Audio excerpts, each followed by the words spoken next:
One of the common misconceptions I think that exist about atheists is that we're 100% against the idea that God exists, that we're the exact opposite of the theist. And I think that that is a bit of an error, at least for people like me. And I have a little mental example, kind of a story that might help illustrate the difference. Imagine two friends sitting atop a hill on a clear, starless or cloudless night with stars all above twinkling in the heavens. And the two friends are gazing up, marveling at all. Meteors are showering across, and various the planets are there, and the Milky Way galaxy is yawning open there for all of them to see. It's an amazing sight. And the two friends are looking up in awe, and they turn to one another and say, "Well, what do you see?" And the one friend says, looks up and says, "I see a lot of stars, a lot of the twinkling lights." The other friend looks at him or her and says, "Is that it?" "Yeah, well, that's about it. That's what I see." That's an atheist. An atheist looks up at the universe, sees what they see, finds what they find, and sees no evidence of anything more than that, and concludes in an operational fashion that from this point forward, there's nothing more than the stars and the lights and the galaxies and all the good stuff up there. Now, that doesn't necessarily mean that they won't see something different tomorrow. Now, that friend then, the atheist, then turns to the theist and says, "So, what do you see?" And the theist says, "What's up there? I see a man, an invisible man." Now, I'm borrowing a little bit from that great theologian, yes, I guess that would be a theologian, George Carlin. "I see an invisible man, full of wrath, jealous wrath and anger. Oh, but he loves us." And the atheist looks up and, "Really? Where do you see that?" And the other friend says, "Well, trust me, it's up there." "No kidding. Oh, okay."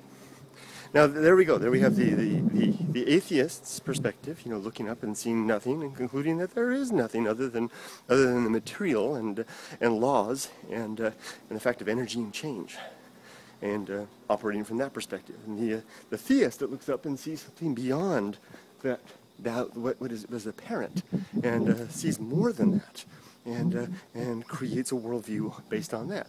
Now the next night they may come to the hilltop again and look up again, and the atheist says, "Well, basically I still see the same thing. So today's no different than yesterday." Now the difference being, here's the point: if the atheist was to look up that following night and see something miraculous, something truly evidence that there was indeed something more than that, then they would be forced to revise their previous day's conclusions and move forward with a new frame of mind, a new way of looking at things. So the atheist then has to be continually maintain vigil for evidence of that there may be wrong. That's one of the key elements of being an atheist, is to be open to being wrong and to adjusting your worldview. So we're not 100% in that capacity. Whereas the theist may not even be looking up. That's been my experience, at least. They may still be occupied with whatever they're doing, and the atheist turns to them and says, "I just looked up. I still see stars and lights and the galaxy and meteorites and stuff. What about you?" The theist might even be looking up and saying, "Oh, it's all there. I don't need to look up.